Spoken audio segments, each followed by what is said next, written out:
Voltamos com o segundo bloco do Clube da Bola. Estou com aqui em mãos a minha edição do final de semana do Notícias do Dia. Referência e informação da grande Florianópolis. A força da raiz açoriana. Vou mostrar aqui para a câmera 2 do meu xará Marcelo Feble. Ele que é uruguaio, torcedor do preto e amarelo do Peñarol. Tá dando um close aqui na capa do jornal. Essa é a edição impressa. Se não tem a edição impressa aí na sua cidade, não tem problema, porque tudo que está aqui dentro tem também na versão digital, o ND Online, com muito mais conteúdo, muito mais espaço aí para debater os assuntos. Milton Cruz sinaliza e Figueirense pode entrar em campo com o mesmo time pela terceira vez seguida. Todo técnico gosta disso. E o Avaí, sob o olhar de Geninho, o Avaí busca reabilitação na temporada. Tem tudo sobre o esporte aqui no ND Online e diariamente no jornal aqui impresso, no jornal de papel. Fábio Machado tem a sua coluna, assina a sua coluna e traz o quadro Foto Memória, sempre destacando aí um personagem, uma história, um fato do esporte, do futebol catarinense. Qual é a foto de hoje, hein, Fábio?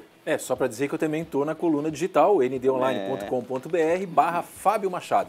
A foto de hoje é uma homenagem aqui para o nosso querido JB Teles. Essa foto é de 1949. Olha só, hein? Se hoje se fala, viu, Teles, que o futebol é difícil, imagine aquela época. Esse é o time do Paysandu. Alô, Valdir Apel, indo jogar contra o América em Joinville. Eles estão passando ali na balsa, no rio Itapocu. Essa foto é de 1949, todos elegantes. E eu já mostrei aqui uma vez a foto do Guarani de Lages vindo para Florianópolis em 2 combis. E inclusive eles empurrando a Kombi no meio da lama, né? Porque não tinha asfalto a 282. Agora nós estamos mostrando aí os jogadores transitando numa balsa para jogar futebol. Você é do tempo que não tinha asfalto na 282.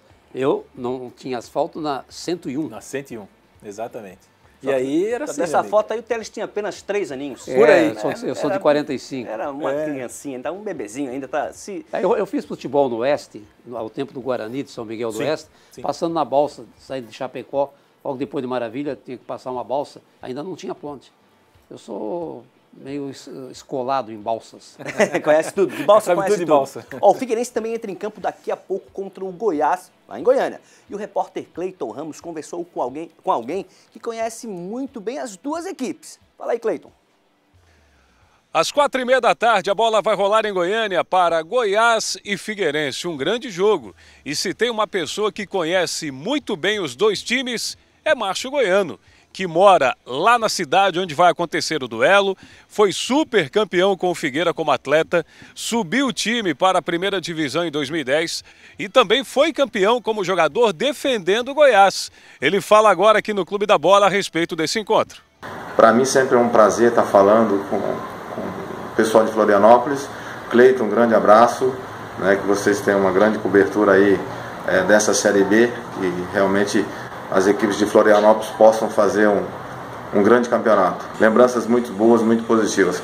Mas, acima de tudo, aqui nós estamos falando de um grande clássico, de um grande jogo, que é Goiás e Figueirense. A torcida sempre vai ser para as duas equipes, que o Goiás e a equipe do Figueirense possam voltar para a Série A em 2019. Um grande abraço a todos, valeu! Se o Márcio Goiano falou, então tá falado a respeito do duelo entre Goiás e Figueirense. Tudo leva a crer que teremos uma grande partida. Aliás, durante um jogo de futebol, tem muita gente que acaba se transformando. Entenda agora na reportagem.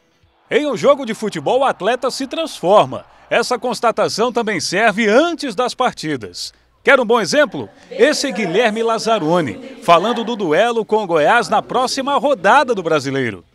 Muitos times bons também, né? Mas muitos times em formação. Eu acredito que os times que conseguiram fazer um bom início de ano vai começar na frente desse Campeonato Brasileiro.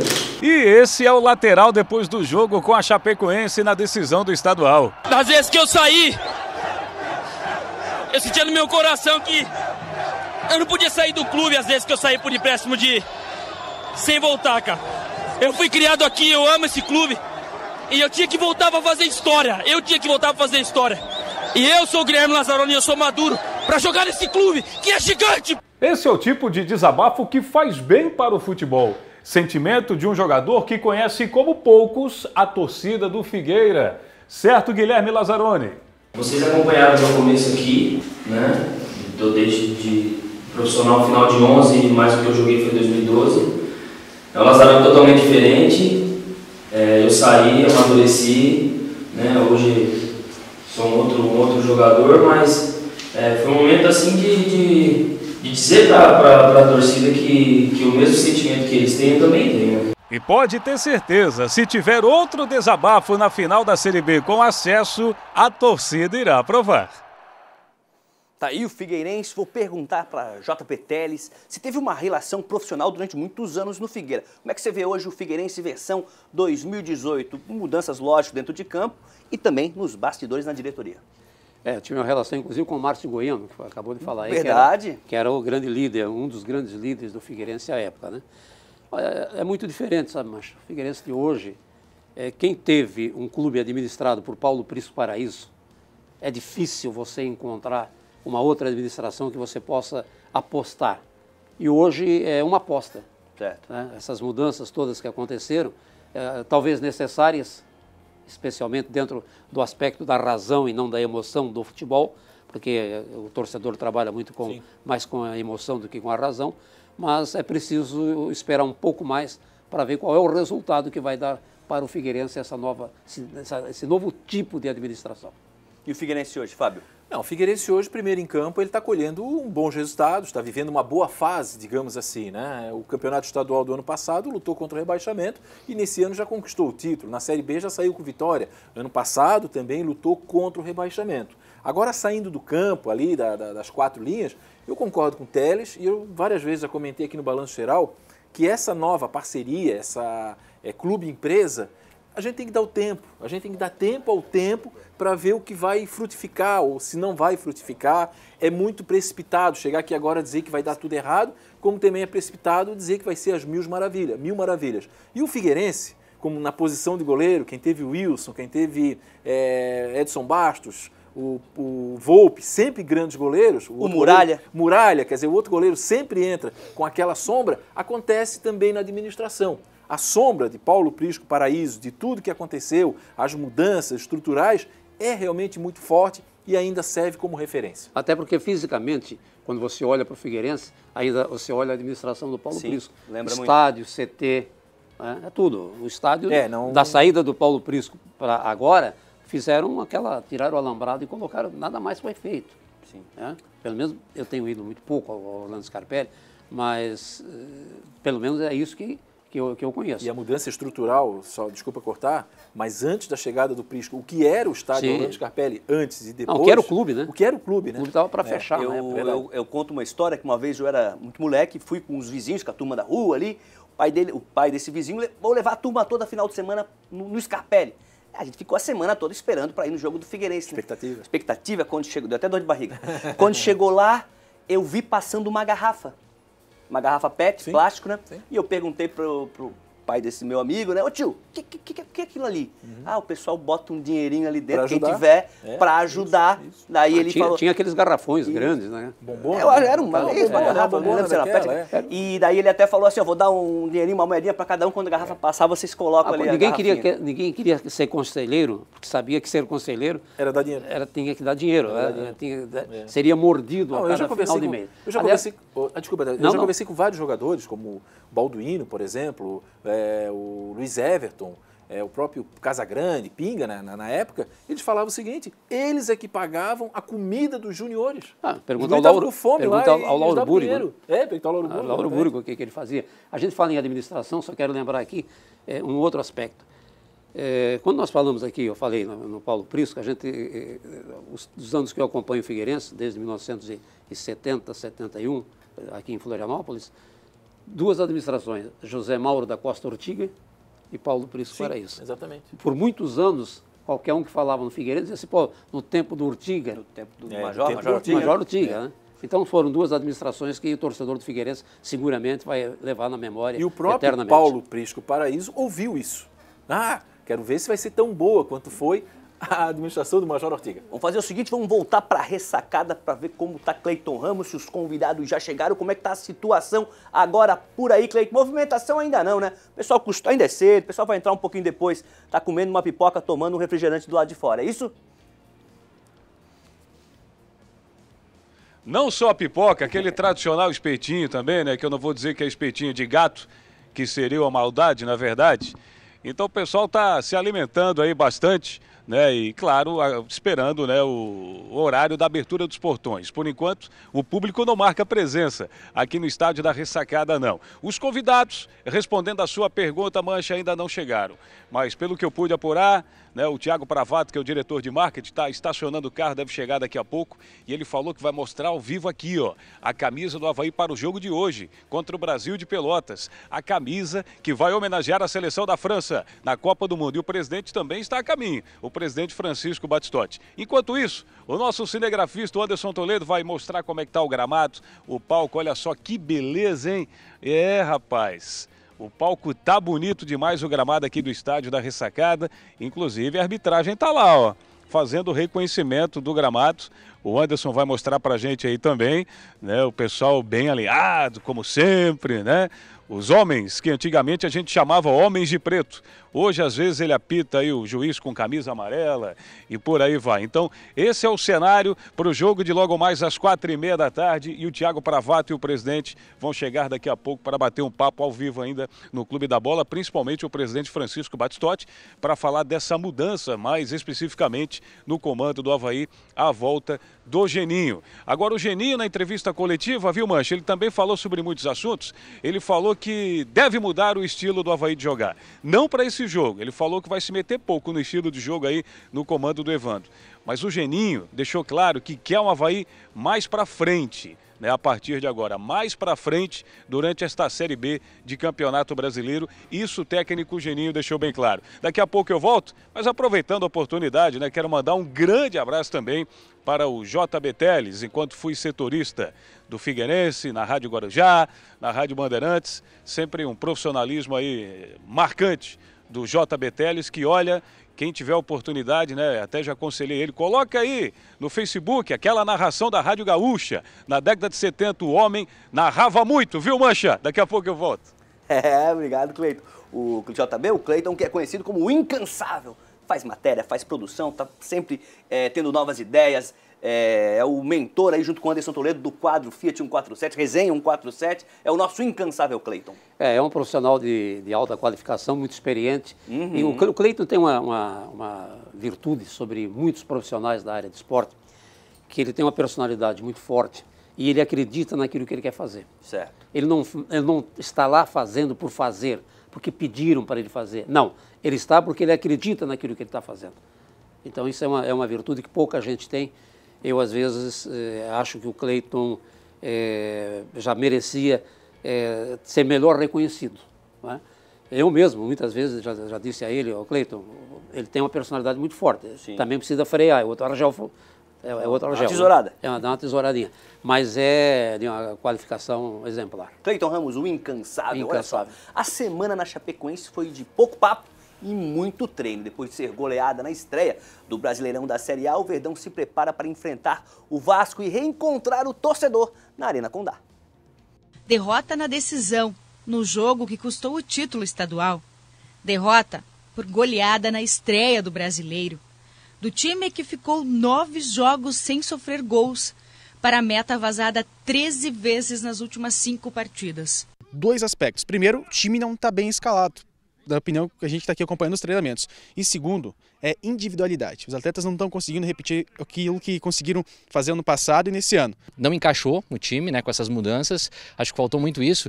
E no último jogo em específico contra o Atlético Paranaense, a estreia no Campeonato Brasileiro, eu acredito que a Chapecoense entrou muito faceninha, entrou sem marcação no meio de campo. A direção garante. Não há crise, que não há vestiário quebrado, ao contrário, é um vestiário muito unido, há uma confiança absoluta na comissão técnica, no trabalho de Gilson Klein. O torcedor apoia. A expectativa seria que a gente não saísse com derrota lá de Curitiba, porque a Chapecoense sempre estreou não perdendo. No domingo, o Verdão vai reencontrar a Arena Condá depois de perder aqui o título do estadual.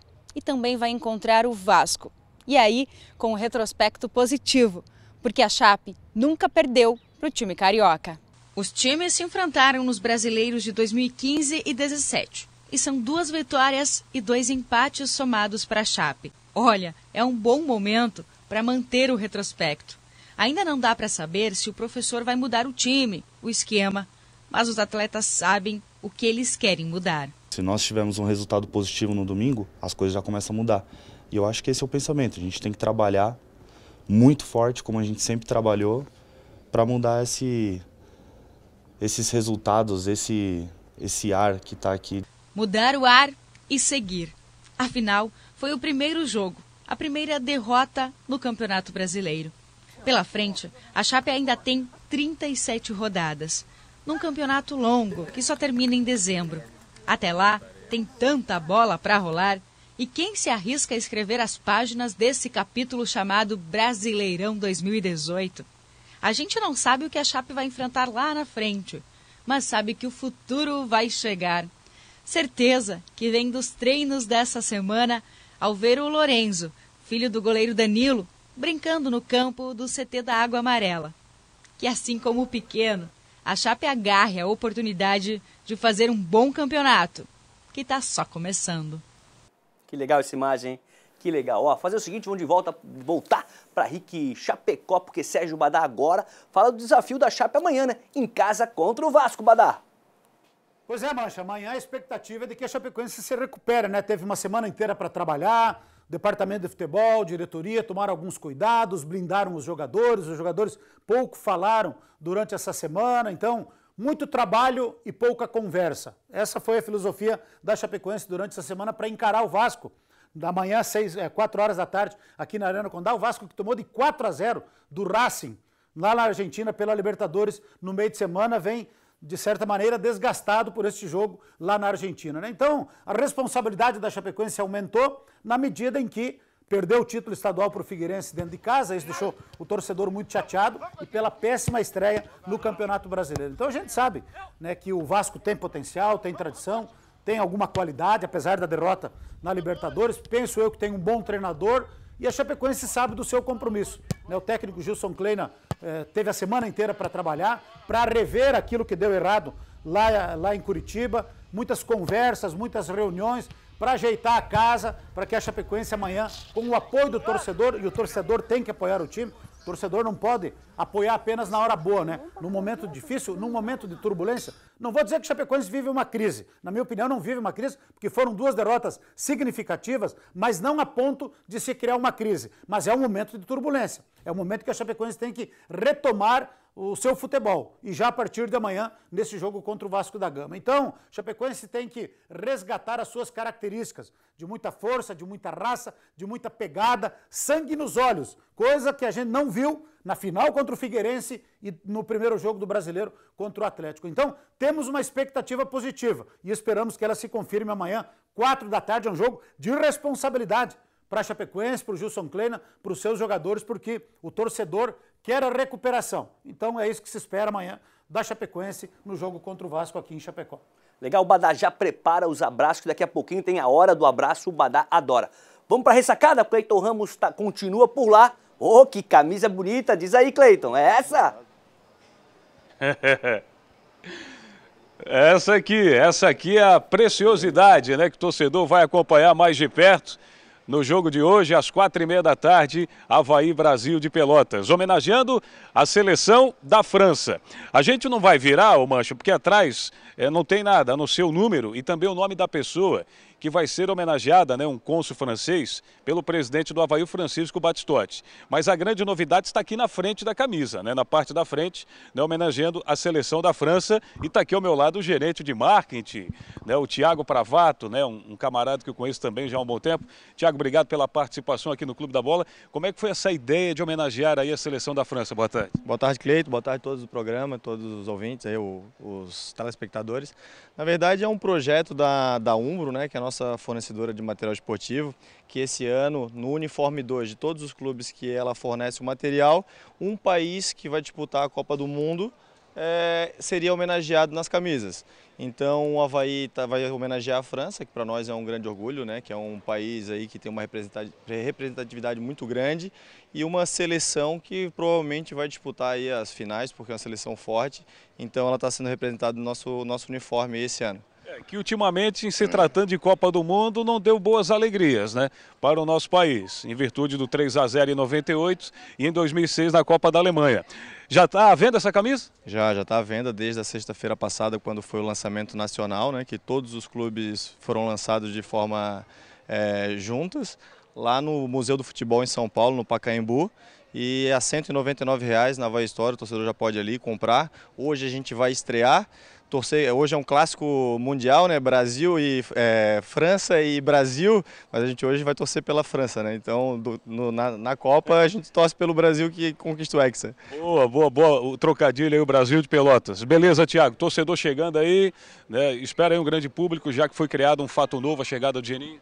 A gente espera que o torcedor venha para apoiar, né? É um jogo importante para a gente tem a primeira vitória no Brasileiro, que seja uma camisa que nos dê sorte esse ano e que a gente consiga aí uma sequência de vitórias para conquistar o acesso para a Série A, que é o nosso objetivo principal. E que outros jogos, perdão, pode falar? E que a gente consiga vender bastante camisa, né? É verdade. Nos outros jogos também vai estar aí a França na camisa ou é só hoje? Hoje a gente faz a estreia, ela é o nosso uniforme número 2, né? Então a gente está estreando em casa, diante do nosso torcedor, e no decorrer do ano a gente vai usar ela conforme a necessidade da diferença de uniformes que tem com os clubes adversários. Aí, Mancha, se me permite, vou colocar agora o Thiago no paredão, hein?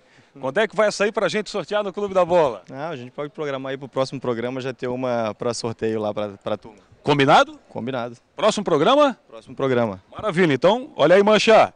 Ó, será entregue para a nossa produção essa camisa aqui, torcedor do Avaí, fique ligado. No próximo Clube da Bola, sorteio de uma camisa do Avaí, uniforme número 2, homenageando a seleção da França. Vai bombar de pedido de próximo Clube da Bola, hein, Mancha? Olha, vai sim, a camisa ficou muito bonita. A gente até conversava aqui nos bastidores. Teve um time que não gostou, né, da homenagem, mas a do Avaí ficou muito bonita mesmo. O vermelho, o azul da França. Tem aqui o 95, 1923, 2018. Não, A inauguração, 23 até o ano agora, né? 18. Tá certo, que legal. Ficou muito bonita mesmo. Aí, ó. Camisa. E o pessoal do Atlético que parece que não gostou, né, Fábio? Da camisa, porque homenageou, ficou amarelo, do Atlético Paranaense. É o vermelho e preto, né? A camisa amarela, parece que não gostou muito a diretoria do Atlético, né? Não é que houve uma rejeição muito grande até por parte dos torcedores, né? Então eles avaliaram, olhando nas mídias sociais, e aí eles pediram para que refizessem a camisa, aí agora o Umbro disse que não, que já está à venda, enfim. Mas aí é problema lá do Atlético. O fato é que a do Avaí realmente ficou muito bonita. A Chapecoense também. Ficou bonita. A Chapecoense também, da Colômbia também, ficou muito bonita. Ó, vamos para o norte do estado. A repórter Anne Beckhauser nos conta como foi a semana do Joinville. Misael veio da Associação Atlética Ferroviária de Araraquara para reforçar o elenco tricolor. O atacante de 30 anos teve passagens marcantes pelo Ceará, Bahia, Luverdense e agora quer deixar a sua marca no Joinville. Depois de alguns treinos com a equipe, ele já se sente em casa. E além de um bom trabalho, o jogador tem como meta ajudar o Jack a chegar na Série B. O Joinville acreditou no meu potencial. O Joinville abriu as portas para mim. E eu quero sair daqui, eu quero chegar nessa sala aqui com conquista. Hoje, às 3h30 da tarde, no estádio Almeidão, o time enfrenta o Tombense de Minas Gerais pela segunda rodada do campeonato. Essa é a terceira vez que o Jack e o Tombense se enfrentam. Nas duas últimas partidas, o tricolor conseguiu a vitória e o empate sobre o time mineiro. Para esse jogo, o técnico Matheus Costa espera um confronto difícil. Por isso, já até preparou uma estratégia de ataque. Está bastante atento quando eles estiverem com a bola, para tentar diminuir os espaços e não deixar chegarem próximo ao nosso gol. Diminuir também e evitar as faltas próximo à nossa área, que é uma equipe muito alta e tem um bom jogo aéreo. No último treino em Joinville, Rafael Grampola foi poupado. Ele se recupera de uma lesão sofrida na partida contra o Ipiranga, mas, segundo o técnico, estará disponível para o confronto e deverá ser um dos titulares. Aliás, a escalação para essa partida não será muito diferente daquela que entrou em campo na estreia da Série C. A torcida do Joinville pode esperar uma equipe muito próxima da que iniciou frente ao Ipiranga. Misael, que já está liberado para jogar, é uma das opções do técnico. E ele não vê a hora de entrar em campo com a camisa tricolor. O futebol não é fácil, você tem que trabalhar a cada dia, você tem que estar matando um leão por dia. Principalmente você tem que estar preparado. Eu acho que eu me sinto preparado e é continuar nessa pegada que eu tenho certeza que nós vamos chegar longe nessa competição. Quero fazer uma correção aqui, eu chamei a matéria, anunciei que era da Ana Beckhauser, porque ela que nos municia aqui de material, mas hoje é da Lisandra Oliveira, que fez a matéria que acompanhou o treino do Jack. Juca Miguel, norte do estado, destino Tombos. Tombense é o adversário de hoje do Joinville, cidade que o Juca conhece muito bem, né, Juca? É isso aí, Mancha. Vamos agora falar do adversário daqui a pouquinho. Às 15h30 terminou o Clube da Bola. Os caras já começam um aquecimento para Tombense e Joinville. Isso mesmo, é aquela famigerada viagem até Tombos com 915 curvas, uma viagem extremamente desgastante. E diferente do ano passado, quando o Joinville chegou um dia antes da partida, chegou por volta das 21 horas e o jogo era no outro dia às 16. Aí os caras não conseguiram se alimentar, não conseguiram descansar. Eu estive em Tombos ano passado, é uma viagem muito cansativa. Esse ano o Joinville pelo menos chega 2 dias antes, descansa bem, tem uma preparação bem adequada. Uma cidadezinha acanhada, onde o presidente do time é o dono do único posto da cidade, do único restaurante, da única danceteria, lá para o pessoal depois do jogo dar uma requebrada no esqueleto. E a equipe da Tombense está também extremamente bem preparada. Quem treina a Tombense, ano passado o Raul Cabral, esse ano o Ramon Menezes, que já foi treinador do Joinville, treinou, enfim, alguns clubes também no cenário goiano, aquele Ramon de Vasco, de seleção brasileira. Ramon tá por lá e o bacana da equipe do Tombense é que por lá não tem pressão. Aqui se o Avaí não ganha um jogo, o pessoal já fica pedindo a cabeça do Claudinei, como acabou caindo. Aqui no Joinville é a mesma coisa, Figueirense e Avaí, mas lá em Tombos não tem isso. Por ser uma cidade de 6, 7 mil habitantes, o único evento que tem na cidade é o time de futebol. Então se imagina, gente, um bairro de Floripa, e não tem nenhum bairro de Floripa, deve ter 6 mil habitantes. Então, esse é o cenário da equipe do Tombense. Porém, o gramado dos caras, só para vocês terem uma ideia, investiram R$1 milhão. É um gramado espetacular, padrão do Mineirão. Os caras têm um CT lá com 10 campos, hotel, piscina aquecida, um centro de academia extremamente equipada. Por quê? O foco da equipe do Tombense é formar e vender jogadores. Na Série C, eles estão tentando aí buscar um acesso, mas a prioridade deles, a estrutura e a forma de trabalhar é forma jogador e vende jogador. O Joinville não tem nada a ver com isso, né, Mancha? Tem que chegar lá com a mesma equipe, com a mesma estruturação, com o Rafael Grampola dessa vez desencantando, buscar os mais preciosos 3 pontos, para aí sim começar a encaminhar a vaga à próxima fase. Obrigado, Juca. Um rápido intervalo, uma breve pausa e a gente já volta com o terceiro bloco do Clube da Bola, sempre destacando o futebol catarinense. É rapidinho, segura aí.